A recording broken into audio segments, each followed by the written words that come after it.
Now to growing concerns about the deadly coronavirus.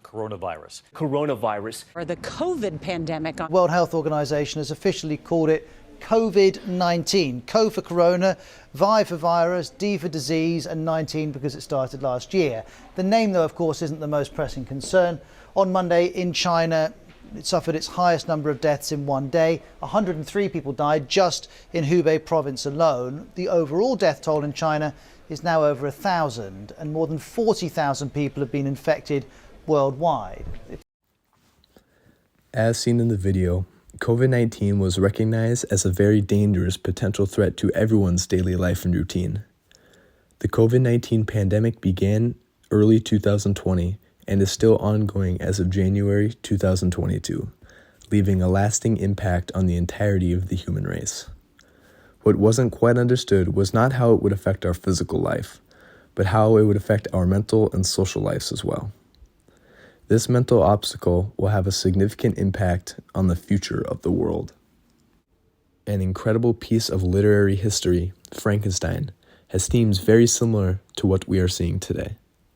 Frankenstein's monster was constantly faced with physical, mental, and social isolation, and frequently remarked about how much he wanted to live among others.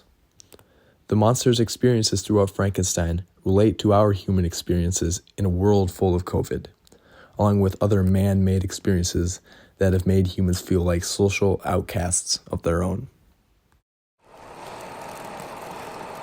Across America, the debate over whether it's safe to reopen schools now can't avoid what experts say is a mental health crisis. A rising number of suicides in some places, cries for help everywhere.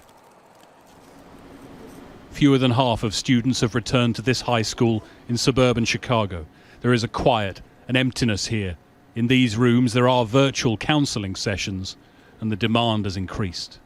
For the students that struggled, we started to see students that started to really show up with signs of depression differently than they had before. Everything from not being able to take care of themselves to just not getting out of bed, doing school from their bed, and then not engaging in the class at all. Whether you're 5 years old or 17, this developmental phase is happening. So we have seen this before when students have trauma in their lives and have a trauma history in their lives. There are times where that developmental process can be slowed and impacted. Social isolation and loneliness have been prevalent long before COVID, but the newfound surge of reports, surveys, and cases has brought awareness to a historic high. Loneliness is the feeling of being different from others, even when near friends and loved ones. For example, someone at a loud party can still feel lonely because of their current mental state. On the other hand, social isolation is a condition caused by physical separation from others, but it isn't always a source of loneliness. In the era of COVID, mask mandates and social distancing have brought large amounts of social isolation that easily leads to loneliness and depression. Since the beginning of the pandemic, around 61% of people who report signs of early depression are between the ages 18 through 25, the ages most affected by social distancing. Even outside of this main group, COVID has accelerated symptoms of social isolation and loneliness in many people. These ideas of social isolation and loneliness are very prevalent in Frankenstein as well.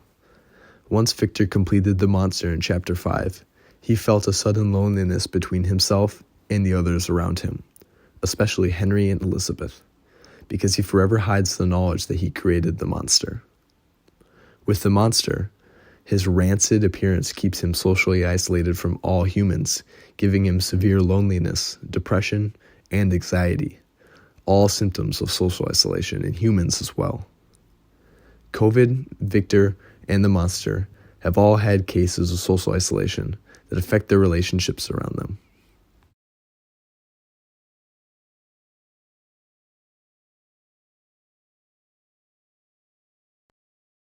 Okay, so you asked me my belief in the effects of isolation in psychology, and it's actually not a belief, it's not an opinion.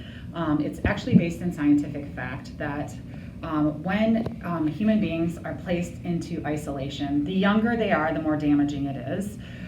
because of brain development. And we do know, based in research and case studies that we did in psychology, that children raised in isolation tend to have language development issues. They tend to have very much so personality disorders as far as empathy for other people, a relationship between the cause and effect of their own behavior. You have mirror neurons in your brain that are developing as a child into adolescence. So when someone else acts and you react, those mirror neurons are developing. Yep. And so the effects of isolation oftentimes are dramatic. That's why many cultures have gone away from solitary confinement. In adults, we see the effects of isolation leading to aggressive behavior.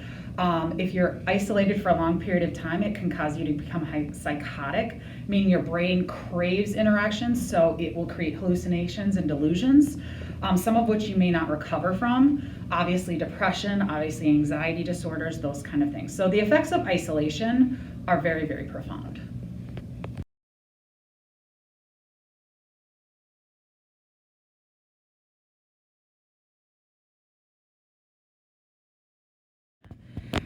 It's really difficult in a school this size because even when we're not isolated, someone could feel psychologically isolated and we not be aware of it. So it's very, very difficult.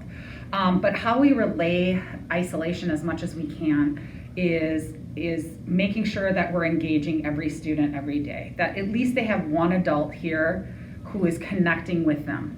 And I think as we come back from distance learning to and I've definitely seen it today, because today's our first day back, is just making eye contact with those students so they don't feel alone. I think we need to encourage, as much as we love our technology, kids need to put it down. They need to flip it over and connect with conversations with actual live humans, because it's not the same as interacting on Twitter or interacting. There's a degree of isolation that happens with that we're not even psychologically aware of. So getting kids to put stuff down and actually encouraging that talking and that communication, and not just about school, just about their lives, and getting them to feel connected is hugely important.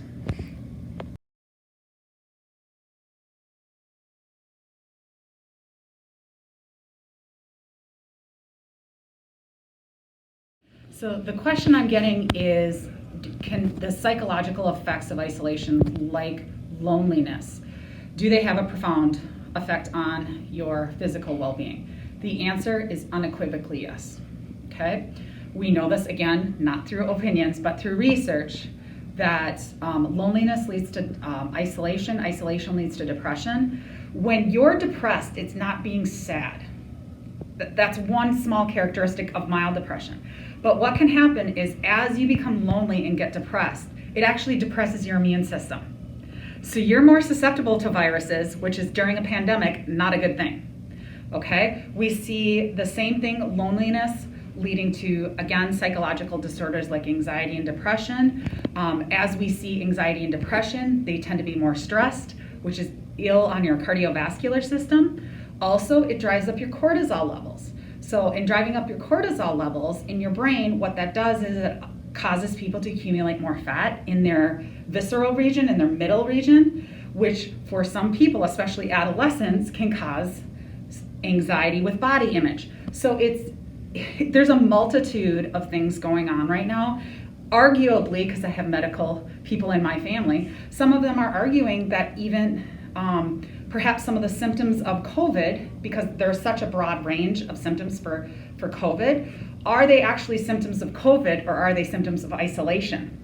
Because we can't separate the two out, it's very difficult to do, and only time will tell. But loneliness, we see it especially with our older population. I mean, think of your grandparents who have lost people and become very lonely. Absolutely 100% ages you quicker, okay? And when we say ages us quicker, it means it leads to cognitive delays, it leads to more senility, it leads to all sorts of things. So absolutely there are physiological issues when people are isolated or lonely. It is important to maintain a watchful eye over the possible symptoms of loneliness and social isolation. It is also important to maintain a healthy daily routine, which can include exercising, eating healthy, and getting enough sleep every night. While staying physically healthy does a lot to maintain a good mental health, staying connected with others should also be prioritized. Finding a hobby or joining a community group can prevent the possibility of developing a feeling of loneliness. Finally, physical isolation and social isolation are not the same thing. By using technology, you can ensure that you stay involved socially, no matter if you're quarantined or socially distant. Had the monster been accepted by society and not isolated in Frankenstein, he might not have developed such evil tendencies. He might have been able to live a normal life, untouched by the judgments of society. A life that accepts him, one that allows him to live free from the grips of social isolation.